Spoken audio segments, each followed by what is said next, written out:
Neolítico, revolución agrícola, ganadera y alfarera. El Paleolítico, que abarca el 99% del tiempo de la existencia humana, termina con una triple revolución agrícola, ganadera y alfarera artística, que multiplica los logros productivos acumulados del periodo anterior. Esta triple revolución, que marca el paso del salvajismo a la barbarie, se llama Neolítico, última etapa de la Edad de Piedra tras el Paleolítico, Vieja Piedra. La técnica aparecida ahora en la era de la Nueva Piedra se caracteriza por pulir la superficie del hacha tallando el núcleo de la piedra. Debemos al arqueólogo australiano Gordon Childe, 1892-1957, los conocimientos más sistemáticos sobre el Neolítico, sobre los cuales, junto a estudios posteriores, basaremos nuestra exposición. La revolución neolítica fue el paso de la obtención de recursos mediante la extracción de materias primas y alimentos en un sentido depredador a otro en sentido más generador, produciendo alimentos propios mediante la domesticación de algunos animales, ganadería, y el cultivo de tierra y vegetales, agricultura. Ambas proporcionaron a las poblaciones sedentarias seguridad alimenticia, por lo que la sedentarización se volvió permanente para trabajar la cosecha, con lo que la caza, la pesca y la recolección, que se mantuvieron, empezaron a depender de la agricultura y la ganadería. Esto repercutió en la organización social, pues los poblados permanentes rebasaron el mero parentesco entre sus habitantes. La costumbre se convirtió en tradición y los diversos elementos culturales de cada pueblo empezaron a ser heredados por generaciones, también en el ámbito familiar. Esta revolución se inició en el Creciente Fértil, valle del río Nilo y Mesopotamia, donde se encuentran los ríos Tigris y Éufrates.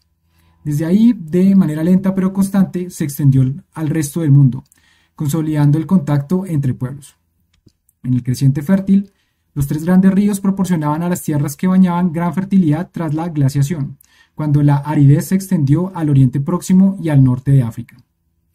La concentración de seres humanos, plantas y animales en esa zona permitió una dependencia mutua para sobrevivir que operó en la producción artificial de los ciclos vitales de las plantas y, de esta manera, en la organización de las primeras técnicas agrícolas, particularmente la domesticación del trigo y del maíz. Del Creciente Fértil, estas técnicas pasaron al Levante mediterráneo y la península de Anatolia, y de ahí a las islas del Egeo y a la actual Grecia y los Balcanes. Siguiendo el curso del río Danubio, se extendió por Europa continental y por vía marítima a través del Mediterráneo al sur de Europa y al África noroccidental. De Mesopotamia hacia el este llegó al valle del río Indo y al lejano oriente asiático. Mientras en Anatolia y el Levante las plantas y animales domesticados permanecían en estado silvestre, en el Creciente Fértil se construyeron las primeras canalizaciones de agua y se realizaron los primeros trabajos de drenaje para la explotación agrícola. Los focos de domesticación de animales y plantas fueron universales, variando el tipo de especies que se domesticaban. A la luz de datos de la paleobotánica, las principales en cada zona geográfica fueron el trigo, el centeno y la cebada en Oriente Próximo, el Valle del Nilo, Europa y Asia Central. El aceite de palma, el ñame, el arroz y el mijo en África Occidental. El arroz y el mijo en el Lejano Oriente. Y el girasol, el amaranto, la calabaza, el maíz, las judías, el calabacín, el algodón y la patata en América. La paleozoología ha logrado identificar como primeros animales domesticados en el Neolítico al ganado vacuno y al gato en el Creciente Fértil, el perro, la oveja y la cabra en Europa, Persia y el subcontinente indio, el cerdo, el perro, la vaca y el gallo en las actuales India y China, el perro en América del Norte y la llama, la alpaca y el conejillo de Indias en América del Sur. El desarrollo de las sociedades humanas neolíticas permitió la paulatina sustitución poblacional en los poblados sedentarios que, al no poder absorber nueva población que llegaba, se asentaban en otro lugar, repitiendo el proceso miles de veces y multiplicando los asentamientos. Personas, plantas y animales, así como la agricultura y la ganadería, iban extendiéndose y ganando terreno a los cazadores-recolectores, hasta que esta técnica de subsistencia acabó prácticamente desapareciendo, o quedaba reducida a lugares muy aislados de la actual Siberia, el África subsahariana, el norte de la actual Europa, América del Norte y la selva amazónica o el cono suramericano, y Oceanía, lugares donde sus pobladores no tuvieron ningún contacto durante milenios con sociedades agrícolas o posteriores. Aquí una imagen de la agricultura neolítica. Con el neolítico, la división del trabajo aumenta y con ella la especialización respecto al mesolítico. Se emplea aún más tiempo en producir bienes para abastecer las crecientes poblaciones sedentarias. Se cuida la elección de suelo fértil a cultivar, lo que permite alimentar tanto a los seres humanos como a los animales que con ellos vivían, los cuales proporcionaban grandes cantidades de abono natural para los campos. Se inventó el barbecho, técnica que permite dejar campos sin cultivar para su regeneración, mientras otros se cultivaban. El palo de cavar y la azada permitían labrar la tierra y sembrar semillas, las cuales, tras el periodo de crecimiento y maduración, daban cultivos que se segaban, trillaban, aventaban, transportaban y almacenaban. El grano recogido o se acumulaba para la siguiente siembra o se consumía. No eran infrecuentes las inclemencias climáticas que provocaban malas cosechas y hambrunas, intentando paliarlas con la caza y la recolección. Sin embargo, la sedentarización permitió el surgimiento de los primeros campesinos, los cuales trabajaban para la comunidad. Nos encontramos todavía con lo que Marx denominó el comunismo primitivo. Y perfeccionaron las técnicas agrícolas. Se aseguraban así la fertilidad de los campos a pesar de las inclemencias. La manipulación de las leguminosas permitió enriquecer los suelos agotados por los cereales. La agricultura de roza, que explotaba campos hasta agotarlos y abandonarlos después para explotar otras tierras mientras aquellas se regeneraban, también nació entonces. La revolución neolítica permitió el perfeccionamiento de la caza y la recolección, proliferando la producción de puntas de flecha con aleta curvada y pedúnculo, punzones de hueso, hachas y azuelas pulimentadas. Se amplió el terreno de caza con base en poblados agrícolas, y así pudo servir como forma de relación social entre poblados a través de sus cazadores, que se copiaban mutuamente en sus estilos e intercambiaban bienes y ofrendas, asegurando una relación cultural material estable entre pueblos alejados entre sí.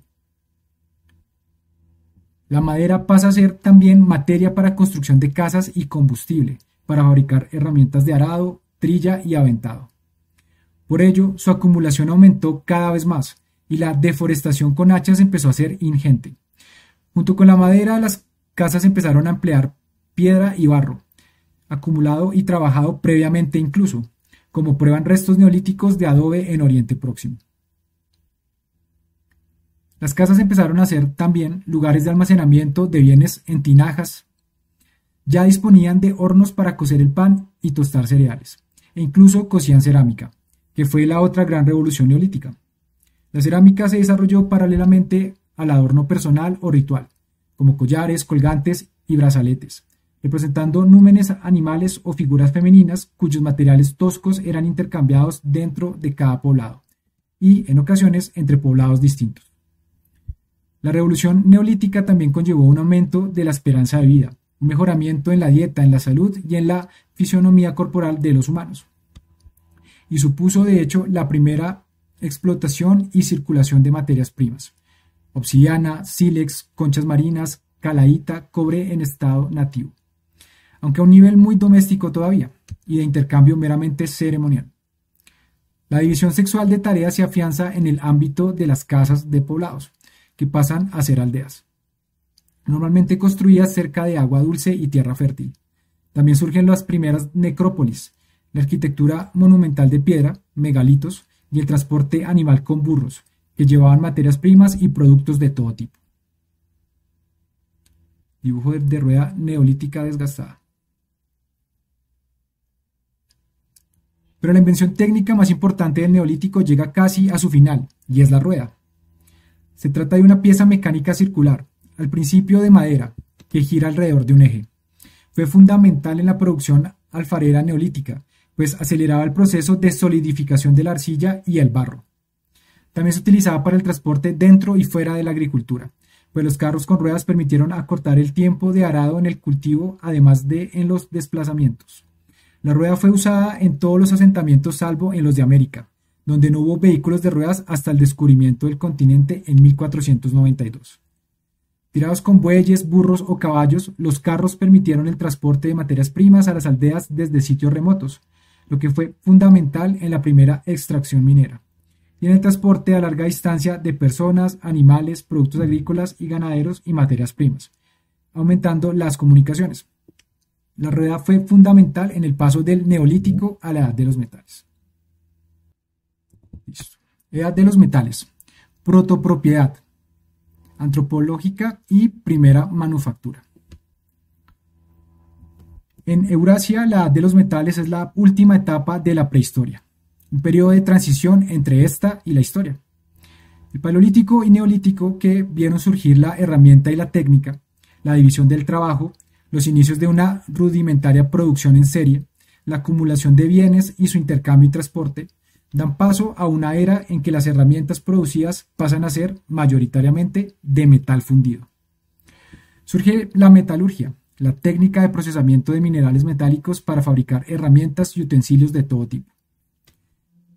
Así se cimienta históricamente la manufactura, la transformación de materias primas en productos elaborados y terminados para su distribución y consumo más allá de las manos de sus productores. La edad de los metales varía en duración, dependiendo de la región del mundo donde se desarrolló, pero generalmente abarca desde el siglo VI desde el sexto hasta el primer milenio antes de Cristo, al menos en Europa. En el creciente fértil, el Neolítico dio paso a la edad de los metales sin apenas saltos bruscos en las relaciones sociales, y la metalurgia se desarrolló conviviendo ya con sociedades políticas asentadas, con leyes escritas, división del trabajo y de la propiedad privada, aseguradas por el poder del Estado. Ergo, en Sumeria, Mesopotamia y Egipto, la edad de los metales fue plenamente histórica, al estar a caballo entre la prehistoria y la historia. La edad de los metales suele encuadrarse en lo que se ha llamado protohistoria, por lo que podemos afirmar que el proceso acumulativo de técnicas prehistóricas, al complejizarse aquí con la metalurgia, pudo dar origen a una protopropiedad antropológica, inexistente antes, que empezó a generar una división social y a organizar un tipo de poder que ya no era carismático ni tradicional. No obstante, de esto hablamos en el capítulo siguiente. La edad de los metales se subdivide en 3 periodos, llamados también edades. Cada una de ellas recibe un nombre distinto según el tipo de producción de objetos de metal que predominó en lo que respecta al mineral metálico utilizado. El primero de estos periodos es la edad del cobre. Aunque la primera pieza de orfebrería de cobre data del año 9500 a.C., un collar en el actual Irán, y durante buena parte del Paleolítico y el Neolítico el cobre era utilizado en forma de pepitas, no fue hasta el 6500 a.C. cuando el cobre comenzó a ser fundido y martillado en frío. La manufactura del cobre para piezas ornamentales y alfileres para costura era habitual en los comienzos de este periodo. Más tarde se descubrió que el cobre podía ser extraído de la calcopirita y la malaquita mediante fundición en hornos especiales. Tras de largos tubos se soplaba en el horno, siendo posteriormente sustituidos ya por fuelles. La temperatura alcanzaba los 1000 grados centígrados. Hacia el 4500 a.C. y también en el actual Irán, existían ya crisoles y moldes en los que colocar el cobre fundido y dar forma a las piezas que se querían conseguir.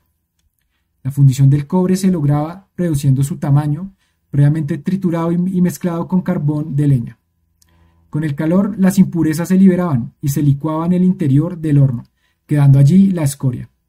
En este periodo aparecen los primeros lingotes de cobre, los cuales se acumulaban para fundición posterior o ya como medida del valor de las piezas producidas. Cuanto más se tardaba en producir una pieza de cobre, más valor tenía y más prestigio otorgaba tanto a su poseedor como a sus productores.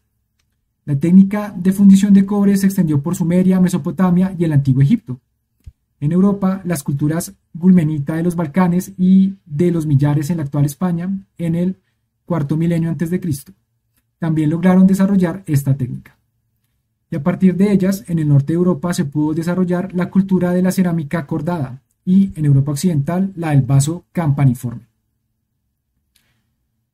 En segundo lugar, la edad del bronce. Al añadir estaño al cobre, la aleación que resulta es el bronce. Fue en Mesopotamia donde se realizó por primera vez, y de ahí se extendió al resto de pueblos, incluidos India, cultura del Valle del Indo, y China, cultura de Erlitou, donde no hubo edad del cobre. La edad del bronce se desarrolló entre finales del cuarto milenio, llegando a China hacia el 1800 a.C., coincidiendo con la organización de los primeros estados. Estas sociedades políticas extraían estaño en grandes cantidades para mezclarlo con el cobre y sacar bronce, que empezaban a comercializar con otros estados o pueblos. Si carecían de minerales metálicos, como los sumerios, los importaban del estado de Elam, a cambio de otras materias primas, o del Cáucaso. Egipto llegó a comerciar cobre y estaño con pueblos del Egeo, como los etruscos o con el reino de Nubia. En el segundo milenio antes de Cristo, y debido a la búsqueda de estaño y cobre para obtener bronce por parte de los pueblos del Levante, el intercambio de utensilios de bronce con varios pueblos europeos permitió al continente entrar de lleno en la edad del bronce, desde Irlanda al Egeo. Con la edad del bronce estamos a caballo entre las sociedades humanas y las sociedades políticas prístinas, sobre todo en el creciente fértil, empezando a surgir las primeras formas de comercio. En América el bronce se fundía también, pero para ornamentos solamente. En tercer lugar se encuentra la edad del hierro, la etapa final de la edad de los metales. Es la de la hegemonía del hierro como metal más utilizado en la fundición. Conocían el hierro desde hacía mucho tiempo y era considerado muy valioso, pero solo se conocía a través de meteoritos. Sin embargo, el hierro artificial empezó a ser producido hacia el tercer milenio antes de Cristo. De ese periodo, en la actual Turquía, en territorios del antiguo estado hitita, se han encontrado alfileres, esculturas y dagas de hierro con empuñaduras de oro. El hierro fue, sobre todo, forjado para armas necesarias para proteger las nuevas sociedades políticas prístinas que habían surgido, así como para asegurar el mantenimiento del reparto de la propiedad que se acababa de establecer. El óxido de hierro, muy utilizado en la prehistoria, fue fundamental para forjar estas nuevas herramientas. Los residuos de la fundición de cobre y bronce eran de hierro, y se reutilizaron de tal manera que se formaron las primeras producciones de siderurgia. Los hititas fueron los primeros en producir altas cantidades de hierro, que intercambiaban con Egipto, Asiria, con los fenicios, etc., con intención de entretejer alianzas políticas. Hacia 1200 a.C., los hititas fueron conquistados por los pueblos del mar. Su estado fue destruido y sus herreros huyeron por todo Oriente Próximo. Al expandir sus técnicas siderúrgicas de esta manera, la edad del hierro abarcó toda la zona. La producción de hierro era más costosa, requería más tiempo, más combustible, carbón de leña, más fuelles para insuflar oxígeno, más tiempo de preparación del material, precalentamiento en horno, la eliminación de impurezas a golpes, meter después lo obtenido en un segundo horno incandescente, segunda fase de golpeo, obtención de una barra forjada maleable y enfriamiento en agua. De esta manera, y debido a que el valor del hierro artificial era menor que el del bronce y del cobre, se produjeron armas, espadas, lanzas, arcaicas, armaduras, herramientas agrícolas, artesanía. Se abrieron centros siderúrgicos por toda Asia, llegando a Europa hacia el 800 a.C., al igual que en la India. La adaptación del hierro en China fue más pausada, siendo plena hacia el siglo V a.C., en la época de los reinos combatientes.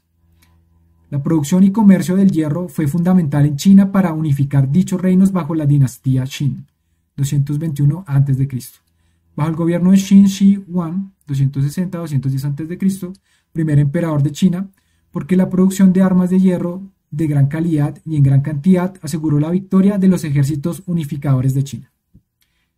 En el África subsahariana se pasó directamente, en muchos casos, de sociedades cazadoras-recolectoras a neolíticas al uso del hierro. En Mesoamérica, los mixtecos conocían el cobre y el bronce, pero las lascas de hierro solo se utilizaban si venían de meteoritos. El hierro no llegó a América hasta el descubrimiento. Armas forjadas en la Edad de Hierro.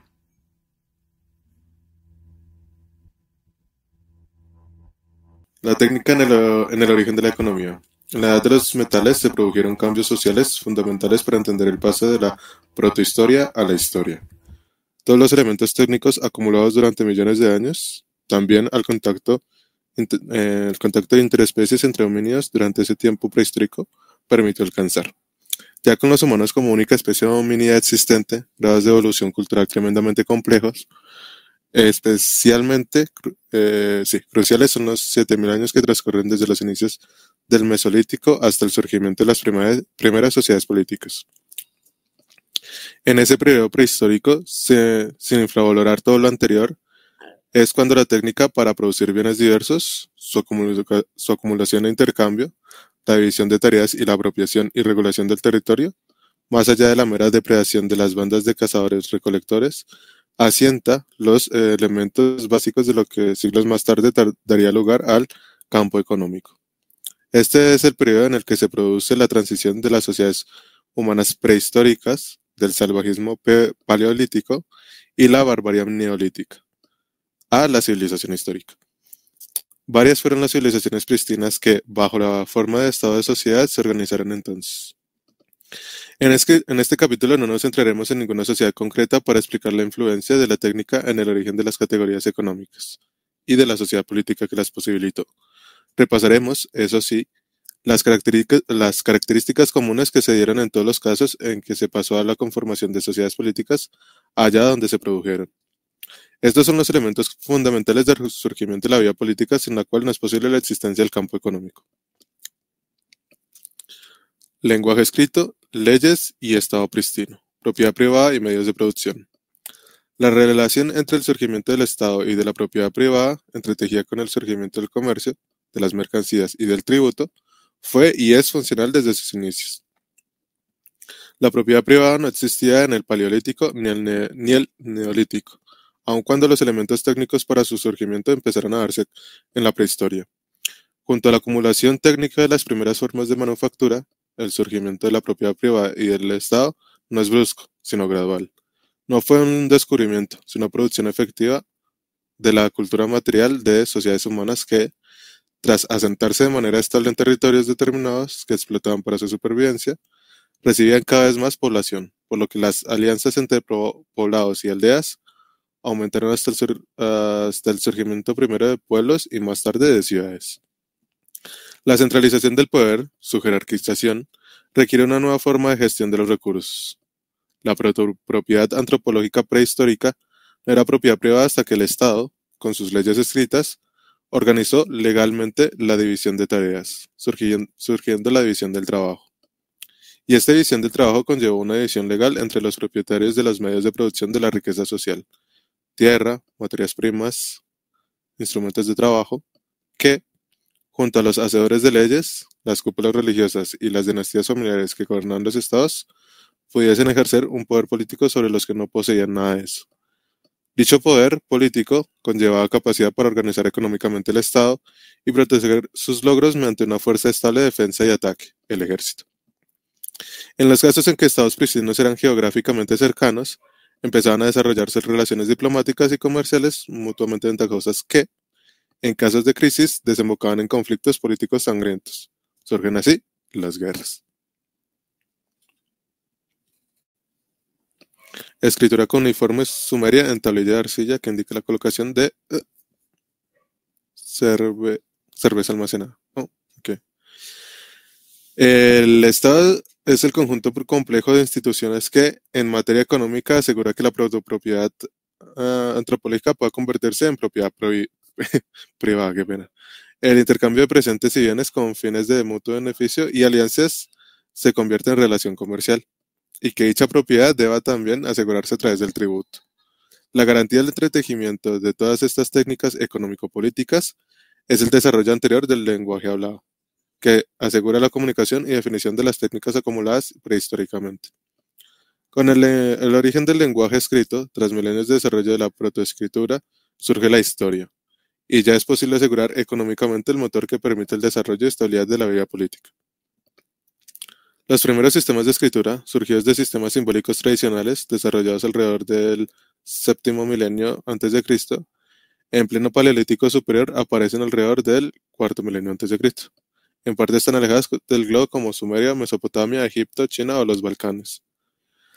La evolución y entretejimiento de la lengua hablada y de la escrita como técnica de comunicación entre sujetos está relacionada con la práctica protoeconómica de la prehistoria. Así pues, tanto la manufactura de herramientas, la acumulación de materias primas y otros bienes, las técnicas de caza, pesca, recolección, agricultura, ganadería, intercambio y la evolución del lenguaje hasta llegar a la escritura y al surgimiento del Estado son las bases sobre las que se conforma el núcleo del campo económico.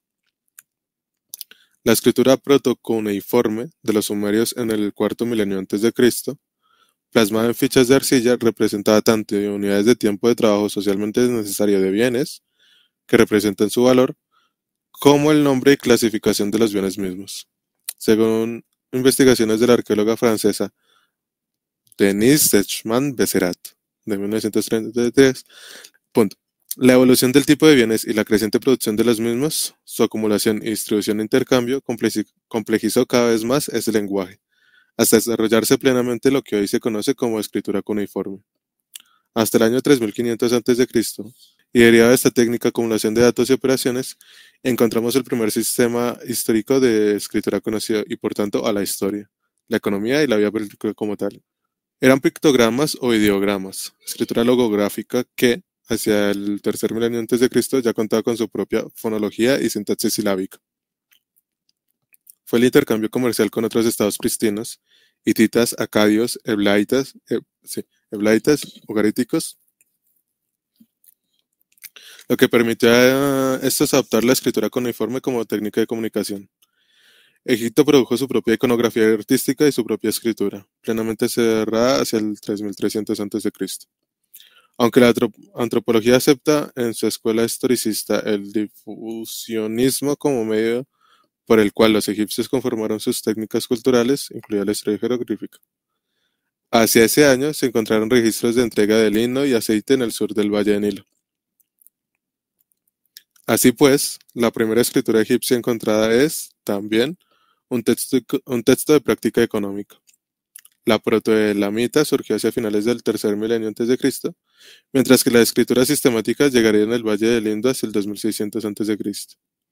En China, la grafía era totalmente independiente del resto, aún admitiendo el difusionismo, y se cerró hacia el siglo XII antes de Cristo.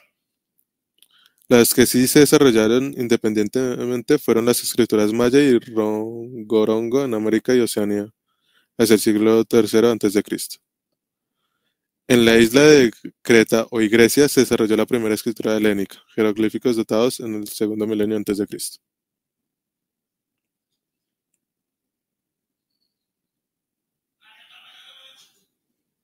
Este es el código del Hammurabi.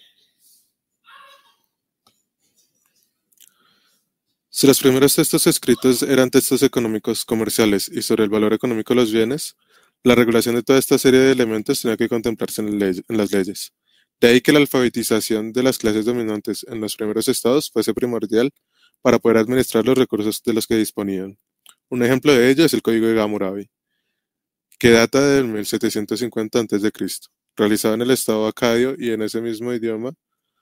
En el Museo del Louvre de París, Francia, se conserva una estela de dicho código, basado en la ley del talión, conjunto, conjunto arcaico de leyes basado en la justicia retributiva, por la que había reciprocidad entre el crimen cometido y su castigo. Sin embargo, copias de esa estela eran colocadas en las principales plazas de pueblos y ciudades del estado de Acadia, expresadas en lenguaje popular para que los alfabetizados de cada lugar pudiesen conocer y dar a conocer cuerpos legales a la población. En dichas estelas se transcribieron hasta 282 leyes acerca de la distribución de clases sociales de la sociedad acadia: hombres libres, siervos y esclavos. Precios de los bienes y honorarios de algunas profesiones como los médicos, normas sobre la responsabilidad profesional, la normativización de la actividad agrícola, las penas por daño a la propiedad privada, etc. Las leyes acadias no se podían revocar en ningún caso, aunque existía la posibilidad de apelación al rey, cabeza del Estado. El Código de Hammurabi es una muestra histórica fundamental para entender cómo el Estado gestionaba los recursos técnicos de los que disponía mediante la técnica de la escritura, cuyos signos son las partes materiales que ayudan a dar forma al derecho, y también lo que es legal en materia económica. Entonces, por ejemplo, en la cuestión del hierro, nos muestra cómo es la sociedad política la que permite ese desarrollo avanzado de las técnicas que permitieron justamente producir el hierro. Como vimos, producir hierro era un proceso, eh, pues podemos decir que más complejo, bastante más complejo que la producción de los otros metales, ¿cierto?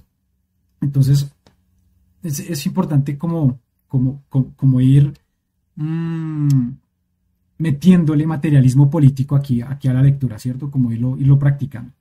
Entonces, en vez de pensar que fue el hierro lo que produjo la civilización, fue al contrario, ¿no? Fue la civilización la que produjo el hierro. Aquí la otra cuestión, entonces aquí ya con el lenguaje escrito, pues vemos que fueron las necesidades económicas y administrativas las que dieron ese origen de la lengua escrita, ¿sí? Entonces, como siempre, ¿no? La necesidad es la madre de las invenciones. Entonces, es por eso que desde el materialismo político defendemos siempre que, que toda técnica, tecnología, ciencia, arte, solo se pueden desarrollar desde la vida política. ¿Vale? Origen de la dialéctica de clases y de estados. La visión de la propiedad y del trabajo provocó, en primer lugar, una dialéctica, o lucha, de clases sociales ya en el mundo antiguo que, como ocurre hasta el presente, se movía entre la colaboración y el enfrentamiento por la gestión de los recursos, incluyendo la propia fuerza de trabajo. En el antiguo Egipto y durante todo el reinado de la dinastía vigésimo, no sé, supongo, una serie de huelgas se realizaron hasta que los trabajadores consiguieran sus objetivos, siendo la primera de todas la huelga de Deir el-Medina, un poblado egipcio fundado por el faraón Tutmosis I de la dinastía en egipcio era así, ¿o qué? Decimoctava. Ocurrió en el año 1166 a.C. y supone la primera muestra documentada de una huelga de trabajo en la historia. Como cualquier huelga sin organización política revolucionaria, la de Deir el-Medina fue un paro por reclamo de sustento no administrado por las autoridades egipcias a sus trabajadores para realizar obras arquitectónicas. Deir el-Medina era una ciudad poblada por multitud de artesanos y fue muy influyente en la producción y comercio artesanía en el egipcio faraónico. Esta huelga y las que la sucedieron influyeron en el alza de precios de bienes de primera necesidad. El escriba egipcio Amanayet dio crónica de la misma en el llamado Papiro de la Huelga, que se conserva en el Museo Egipcio de Turín, Italia. Cerca de 120 trabajadores con sus familias vivían en Deir el-Medina en aquel año, junto a varios artesanos y escribas, todos reclutados de poblaciones de alrededor y todos al servicio de las autoridades políticas. Algunos trabajadores tenían pequeñas propiedades de tierras, de ciervos y de animales. Habían albañiles, pintores, canteros, tallistas de relieves y escultores. Su trabajo era supervisado por el primer ministro o visir del faraón, y entre medias de ellos se encontraban capataces, delegados y escribas. Cerca del pueblo, los obreros disponían de su propia necrópolis y de pequeños templos a los que adorar a los dioses. Por entonces gobernaba el faraón Ramsés III y el estado pasaba por problemas. Las invasiones de los pueblos del mar, los pueblos libios y de Anatolia eran contenidas a duras penas. Y la mala administración de los recursos del Estado junto a la corrupción debilitó la economía. La fuerza de trabajo se concentraba sobremanera en las construcciones del Valle de los Reyes, cerca de Luxor, y el número de funcionarios no dejaba de crecer, gastando sus energías en la gestión de dichas construcciones. Ramsés III tuvo que hacer frente a una conspiración de buena parte de sus funcionarios, al crecimiento de la inflación y al retraso en el pago de los trabajadores por su labor. Esta situación afectó también a los artesanos, que pendían de la administración del Estado. Se les pagaba en denios de plata o deben de cobre, barras que hacían de moneda, y en ocasiones en sacos de cereales, así como en vales de alimentos, de manera pintada con inscripciones en forma de hogaza de pan. Todo ello servía como unidades de valor y medios de cambio. Sin embargo, el trabajo se multiplicaba, pero los pagos decrecían o se retrasaban. Hasta esta carestía, los obreros recibían a diario pan, dátiles, verduras, cerveza y agua potable por parte del Estado, y de vez en cuando carne e higos. También vestidos, calzados, herramientas y vasijas. El salario se pagaba en hogazas de pan, 10 para el obrero y 500 para el artesano, que podían intercambiar por otros bienes. Los capataces y escribas podían ganar 72 sacos de cereales al mes. Pero o- estas pagas o llegaban tarde o no llegaban, provocando hambre y pobreza en el pueblo. Como consecuencia, el día 10 del mes de Peret, en el año 29 de Ramsés III, 1166 a.C. en el calendario gregoriano, los obreros artesanos y escribas, al grito de «tenemos hambre», cruzaron los 5 muros de la necrópolis y se sentaron a espaldas del templo de Tutmosis III, desafiando a las autoridades. En un templo les entregaron 50 panes para tratar de acallarles, pero fue insuficiente. Al día siguiente entraron a la fuerza en el templo y paralizaron las actividades del mismo reclamando agua potable, ropa, grasa, pescado, legumbres y sustento. Un escriba actuó de delegado y portavoz de los trabajadores y fue al templo funerario, que servía de almacén de grano, a exigirles raciones acaparadas por los sacerdotes y los intermediarios entre los obreros y la administración. Acamparon durante el día y 3 días después ocuparon el recinto sagrado del templo funerario de Ramsés II, provocando la vida de contadores, policías y porteros. Consiguieron obtener raciones atrasadas, así como que el jefe de policía, un tal Metumosis, fuera con ellos hasta el templo de Tutmosis III, junto a sus mujeres e hijos, donde acamparon. Consiguieron la ración del mes en curso, pero 15 días después volvieron a reclamar que se cometían abusos y crímenes contra ellos. Se sucedieron 3 huelgas más, pero las pagas seguían retrasándose. Se nombró un nuevo visir, Ta. Salió de su pueblo y de sus filas, que les consiguió las pagas debidas a cambio de no volver a hacer huelga bajo amenaza de castigo, por lo que se declaran ilícitas las siguientes. 11 días después volvieron las huelgas. La situación pareció estancarse, pues varios documentos relatan que obreros de generaciones posteriores paliarían su situación saqueando las tumbas que ellos mismos construían. Los trabajadores de Deir el-Medina, organizados por cuestiones económicas, presionaron al poder político de manera coordinada y durante más de un año, pues fueron sucesivos los paros de trabajo similares en la misma localidad con posterioridad, hasta su desaparición. El Valle de los Reyes dejó de ser lugar de enterramiento real a causa de las huelgas, las crisis económicas sucesivas y las invasiones antedichas. Los efectos a largo plazo en el país fueron inconsiderables, todo en un contexto de desaparición del estado hitita, de expansión de los pueblos del mar y de crisis del llamado Imperio Nuevo. Sin duda, uno de los primeros ejemplos documentados en la historia de dialéctica de clases. Huelga de Deir el-Medina, crisis económica, conspiraciones contra el Ramsés III y de estados, invasiones libias y de los pueblos de Levante, dificultades para financiar las campañas bélicas en el exterior. Ruinas de Deir el-Medina. Técnica, manufactura y división del trabajo. Este triple fenómeno de acumulación de bienes, legislación de la propiedad y división del trabajo fue entretejido por el desarrollo de la técnica, que entonces era siempre manufacturera y en muchos casos artesanal. Cabe decir que por técnica entendemos un conjunto bien definido de procedimientos transmisibles de unos sujetos a otros, cuyo destino es producir resultados determinados que se consideran socialmente útiles a nivel personal y colectivo. La racionalidad humana, desarrollada a medida en que lo hacían también técnicas diversas que impulsaron la evolución social de los homínidos hasta los humanos actuales, permitió también conformar diversos grupos humanos, tanto prepolíticos como políticos.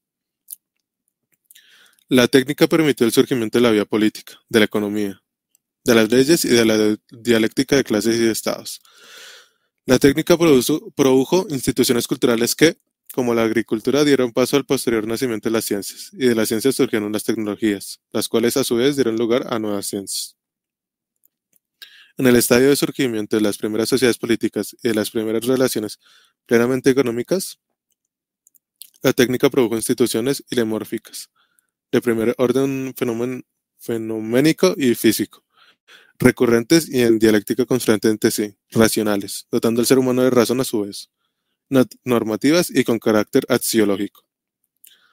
La técnica, una vez organizada la vida política, permitió la generación de la manufactura como forma de organización económica de aquella. Desde las primeras formas de producción técnica prehistórica, de relación plena con la naturaleza, poco a poco el hombre pudo producir herramientas que servían de referencia por ensayo y error, herramientas posteriores más perfeccionadas. Los hombres se relacionaban entre sí a través de la técnica, de objetos de trabajo, de materias primas, de la forma en que se organizaba dicho trabajo técnico y de las instituciones o medios de producción que organizaban dichas relaciones. El resultado de dicho trabajo era el mantenimiento y perfeccionamiento de lo que había, o la generación de nuevas instituciones, herramientas, técnicas y relaciones sociales que se superponían con las anteriores o las sustituían. El campo económico empezó a conformarse mediante la técnica, que arrancaba a la naturaleza su materia, la manipulaba y la insertaba en formas nuevas cuyo resultado era una síntesis de dicha producción, cuya circulación empezaba ya a ser independiente de las manos que la forjaron, y ya, en algunos casos, independiente de las sociedades en que se producían en origen. Debido al difusionismo de esos elementos culturales mediante el comercio, la teoría fue la despensa primitiva de los primeros trabajadores técnicos, su un primitivo arsenal de materia e instrumentos de trabajo, y la fuente primaria de riqueza de las sociedades. Fuente que sigue siendo tan fundamental como entonces. Lo que ha distinguido a unas épocas históricas de otras y a unas sociedades de otras ha sido lo que se producía, cómo y en qué proporciones de recurrencia. Así, el grado de desarrollo económico de cada sociedad política y de cada etapa histórica se medía y se mide por la forma en que cada sociedad histórica conforma la materia que se encuentra, cuyo resultado es la verdad histórica de dicha sociedad. La edición técnica del trabajo está muy relacionada con el origen de la artesanía. Al mismo tiempo surgieron oficios independientes diversos que acababan relacionándose entre sí en un mismo proceso productivo, para un mismo fin. La combinación de tareas daba lugar a tareas nuevas. El cierre de la técnica como institución antropológica se produjo en la sociedad política pristina, cuando la repetición de tareas y operaciones cada vez más complejas se pudo complejizar mediante avances diversos que optimizaban tiempo y recursos, acumulando lo realizado, en tanto que conjunto de conocimientos, de generación en generación y de sociedad en sociedad. Esto hizo aumentar la productividad y perfeccionó las herramientas de trabajo, la mezcla de oficios técnicos y artesanos manufactureros. Poco a poco, fue combinando manufacturas entre sí. Los resultados posteriores a este desarrollo fueron espectaculares. Esto repercutió a nivel doméstico en las familias. Los varones, coincidiendo con la incorporación de técnicas cada vez más complejas, sobre todo en agricultura y con unas exigencias productivas cada vez mayores, se convirtieron en los máximos responsables de las actividades económico-políticas.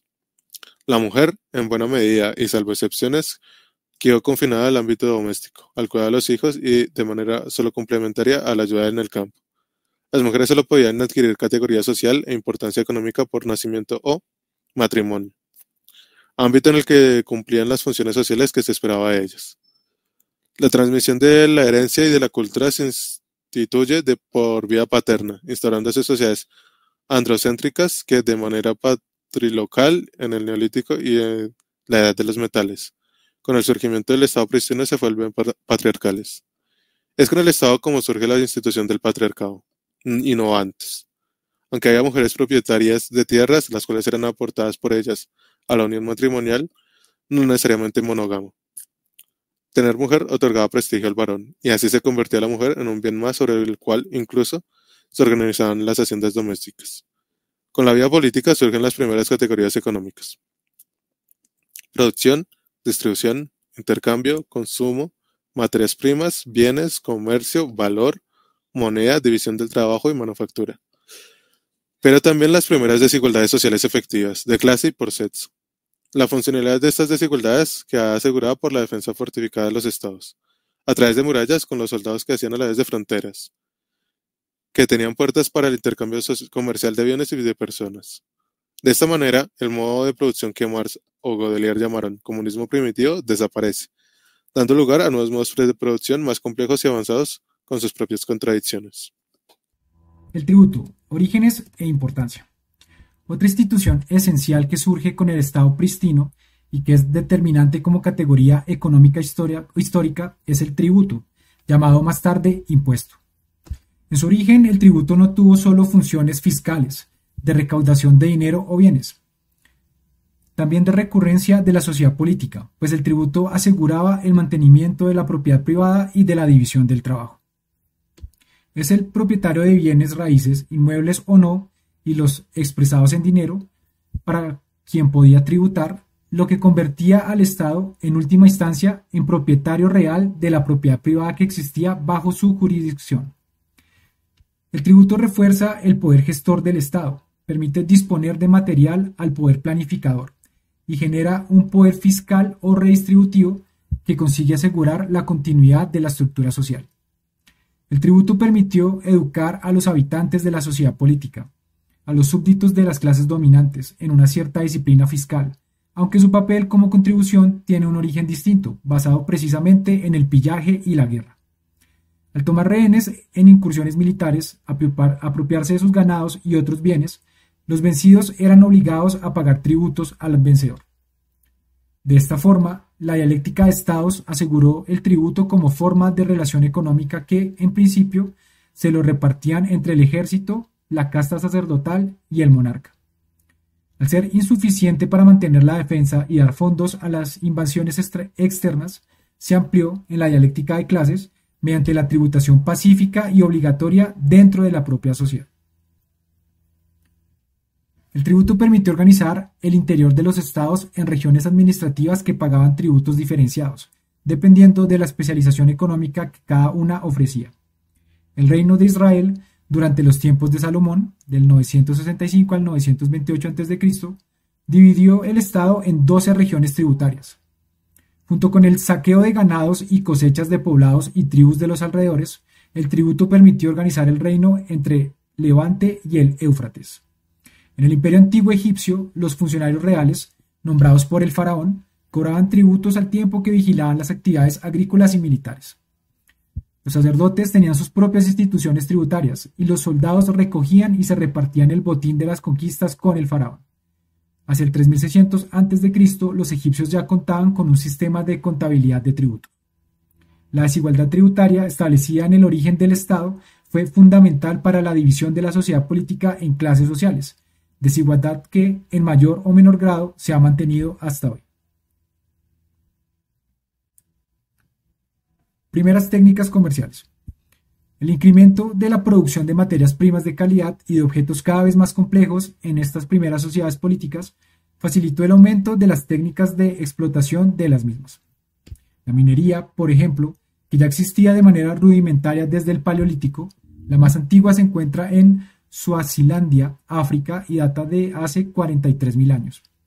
Se complejizó en el antiguo Egipto, que incluso ya abrió explotaciones mineras fuera de su territorio, como en Nubia, donde había grandes explotaciones de minas de oro.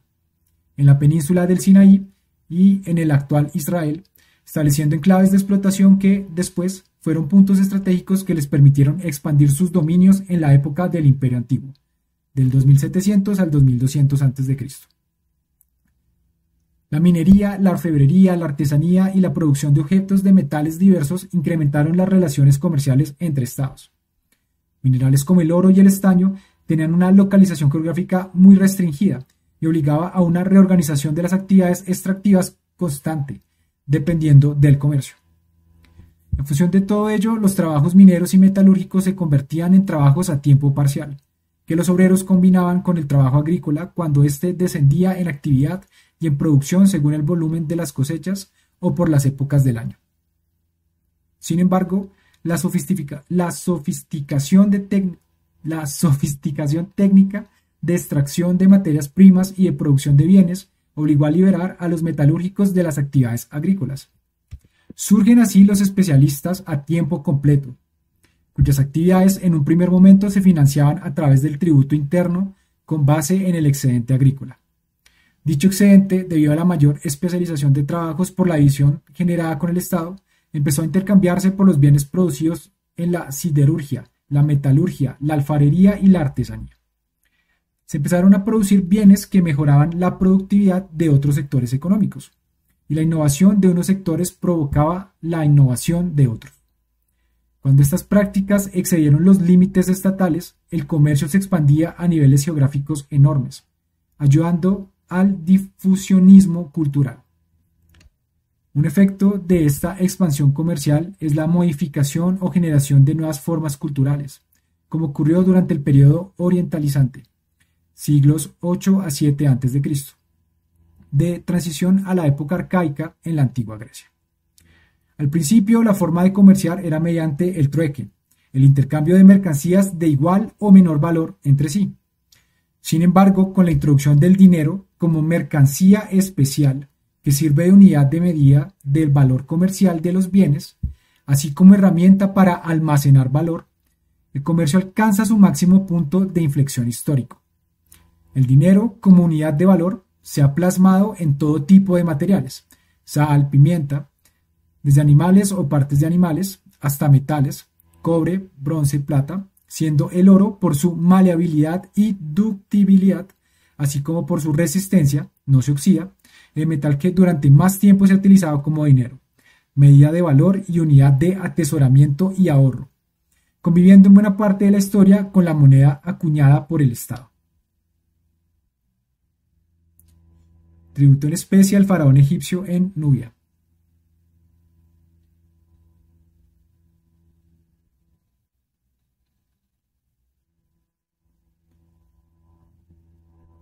Bueno, tercer capítulo. Primeras formas económicas. Despotismo hidráulico. Con la vida política ya organizada, conformada y con las primeras relaciones sociales y económicas en marcha, el entretejimiento de todo ello con las categorías económicas más elementales dio lugar a formas económicas, políticas y culturales que, de manera generalizada, caracterizaron sociedades políticas y generaciones enteras de sus habitantes durante mucho tiempo. El difusionismo cultural que permitió el comercio, pero también la propia evolución de cada sociedad, ayudó a perfilar estas formas económicas de cada época que Marx definió en el primer tomo de El Capital como modos de producción. Antes de Marx, la idea de modo se entendía como la propiedad de todo objeto, inherente solo a algunos de sus estados, diferenciándolo del atributo, que es la propiedad inalienable del objeto en todos sus estados. Sin embargo, Marx modifica la definición de modo partiendo del filósofo neerlandés Baruch Spinoza, afirmando que modo es el estado de la sustancia que tiene la causa de su ser, no en sí mismo, sino en otro, en la sustancia y sus atributos. De esta manera, en los modos se expresará la infinita multiplicidad de las cosas y sus cualidades transitorias, en las que haya su manifestación la única, eterna e infinita sustancia material. Así, el modo de producción será el estado transitorio, histórico, de la sustancia material, de la materia, causado por la forma en que es organizada dicha materia, determinada por la materia misma y sus atributos, que son el conjunto de elementos espaciotemporales históricos que le dan forma. El resultado operatorio, la verdad de dicha conformación, será el modo de producción. Un modo de obtener los medios de subsistencia necesarios para la vida humana, para su desarrollo.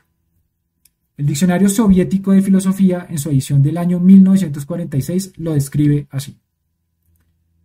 Las fuerzas productivas de la sociedad constituyen un aspecto del modo de producción, aspecto que expresa las relaciones existentes entre los hombres y los objetos y las fuerzas de la naturaleza que son empleados para producir los bienes materiales necesarios para la vida.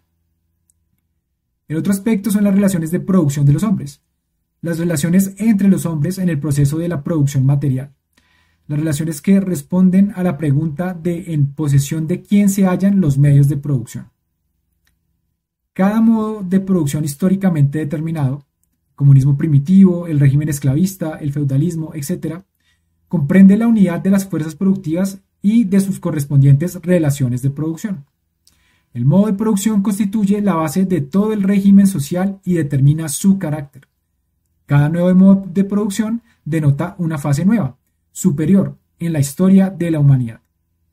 Esto significa que la historia del desarrollo de la sociedad es, ante todo, la historia del desarrollo de la producción, la historia de los modos de producción que se suceden unos a otros a lo largo de los siglos, la historia del desarrollo de las fuerzas productivas y de las relaciones de producción entre los hombres.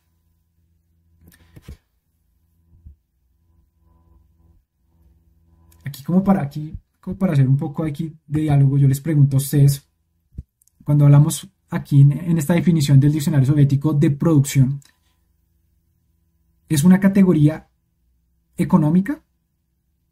¿Qué dicen ustedes? Pues yo diría que sí, o sea, que hay bastante economicismo en lo que es el materialismo dialéctico, ¿no? Pero supongo que la pregunta va más allá de si deberíamos considerarlo así, ¿no? Exactamente. Y no, y por la forma en la que está la definición, la pongo completa, se entiende que trasciende el campo económico. Aquí esa producción es una idea filosófica, que, por ejemplo, en palabras de Bueno, es la idea filosófica más importante que tiene Marx y en la que eh, radica todo el peso de su ontología, ¿sí? Entonces aquí producción trasciende las categorías económicas. Como vemos, aquí se habla es de la producción de los bienes materiales necesarios para la vida. Y en ese proceso de producir esos bienes materiales para la vida es que se genera todas las relaciones sociales que pues dan lugar a eso que hemos llamado los modos de producción, que son, como también lo dice aquí la definición del diccionario, momentos de desarrollo de la historia de la humanidad. Entonces, siempre que se toque esto de producción en este tipo de textos, sobre todo filosóficos, hay que entenderlo como algo que va más allá de una categoría económica. Es de hecho algo de la ontología propia que maneja el materialismo político. La producción es una idea muy importante, tan así que pues se dice que es la esencia detrás del ego trascendental, ¿sí? El ego trascendental no puede vivir sino produciendo los medios, los bienes que necesita para su subsistencia. Entonces, esa transformación del mundo, esa transformación de la realidad, eso es la producción. Entonces, ¿es producción de qué? De realidades. Sin embargo, antes del esclavismo, coetáneamente con él y en algunas sociedades políticas precolombinas, hasta los inicios de la Edad Moderna, se conformó un modo de producción de la vida material que, en materia económica, careció de esclavos en cuanto que clase social propiedad de hombres libres, o si los tuvo no fue en grandes cantidades como para determinar la forma de producción dominante.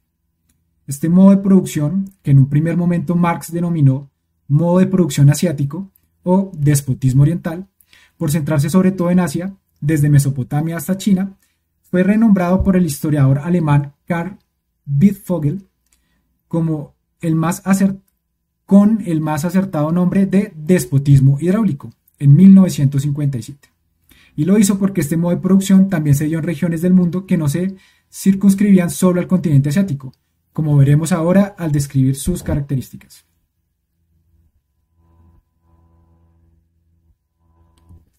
La división del trabajo en las sociedades políticas antiguas no esclavistas. No hay que confundir despotismo hidráulico con el monopolio estatal de determinadas materias primas o fuentes de energía que ocurre en la actualidad. Como veremos, formas económicas de modos de producción anteriores al capitalismo siguen existiendo hoy día, adaptadas a las relaciones de producción capitalistas típicas. De hecho, estados esclavistas y feudales también tenían monopolio sobre la explotación de determinadas fuentes de riqueza, los mismos esclavos mismamente. Pero eso no es lo que caracteriza al despotismo hidráulico. En cada uno de los sistemas económicos propios de este modo de producción, la propiedad de la tierra es explotada colectivamente por todos los súbditos del Estado, que es propietario de la misma. El objetivo de la comunidad en las formas económicas del despotismo hidráulico no es la producción de valor en el sentido moderno capitalista, aunque sí se produce plus trabajo intercambiable por plus productos. Esto es, por productos ajenos a los trabajadores. Por regla general, cada súbdito de un régimen cuya forma económica es el despotismo hidráulico trabaja para el Estado, para la comunidad y para sí mismo, en tanto que, por norma, también es pequeño propietario individual de una pequeña parcela de tierra en la que explota parte de los medios que le sirven para el consumo de su familia, que también puede comerciar a cierto nivel. Otro rasgo común en todas las propiedades explotadas en esta forma económica, aparte de que la técnica de explotación suele ser manufacturera y agrícola, es la conexión por canales hidráulicos y de regadío de los puntos más importantes de producción económica en el campo, bien sea por una interconexión total o por otra de tipo parcial. El agua y la tierra se convierten en medios de producción indispensables para este tipo de formas económicas, sin menospreciar la ganadería, la metalurgia y la siderurgia, así como conatos a varios niveles de comercio de esclavos. Se trata de sociedades políticas en las que la fuerza de trabajo suele ser pequeña propietaria de tierras, siempre bajo el control de un ejército que suele repartirse el botín de guerra con una casta sacerdotal y una nobleza hereditaria que, a gran escala, acaba siendo la dueña total de la tierra y el agua en el territorio estatal. La administración estatal suele ser la mediadora entre los pequeños propietarios u obreros y el poder público, y se garantiza una posición social de gran influencia, también con propiedades medianas y un mayor salario que la fuerza de trabajo del resto de súbditos. Este tipo de sociedad es fruto del proceso evolutivo de la técnica de explotación del mundo en torno desde las sociedades humanas prehistóricas. La propiedad privada es garantizada en tanto que cada propiedad convierte a cada súbdito en miembro de la comunidad política que sostiene el poder despótico. Es el Estado el que garantiza el proceso técnico de apropiación de la tierra y lo garantiza a cambio de lealtad política, militar y religiosa, en sociedades políticas que son siempre politeístas.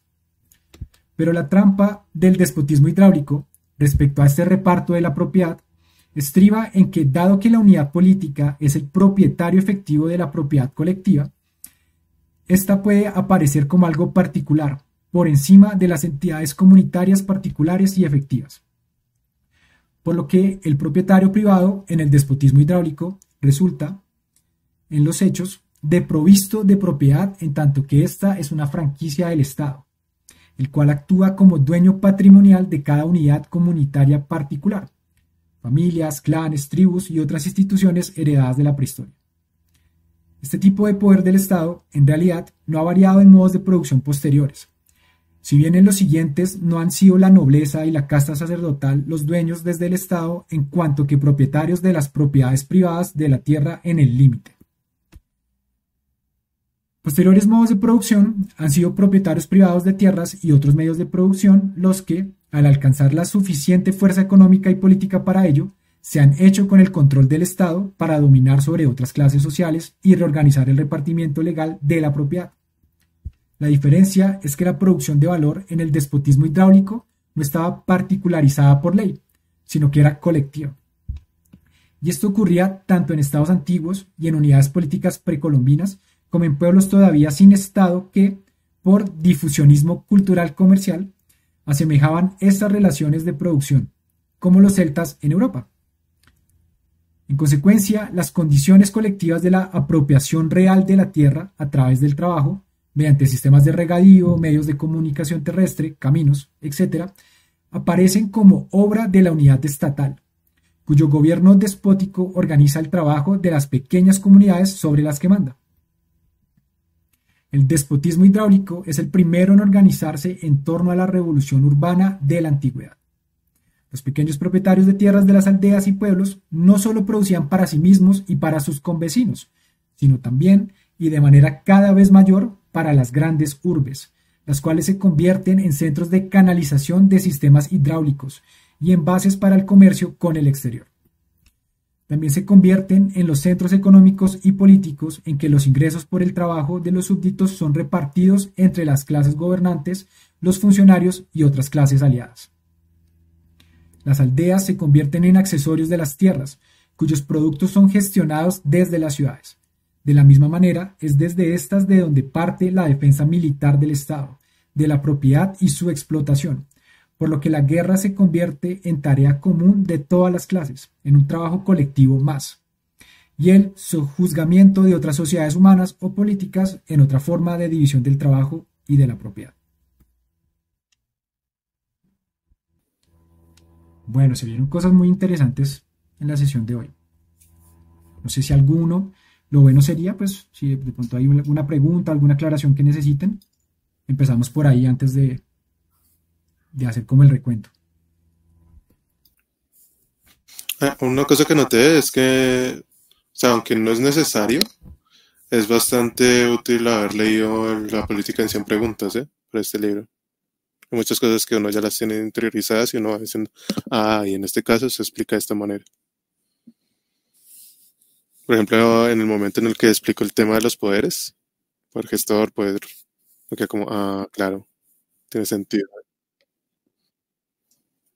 Ah, sí, es verdad. O sea, ya que mencionas eso, ahí hubo una lástima que Manuel se fue, pero hubo un pedazo en el que se atacó ese tema, ¿no? Del tema de cómo digamos que la producción en sí misma tomaba cosas de la naturaleza, pero no dejaban de ser, o sea, no dejan de ser naturaleza en el sentido de que no era otra cosa que no fuera naturaleza, ¿no? O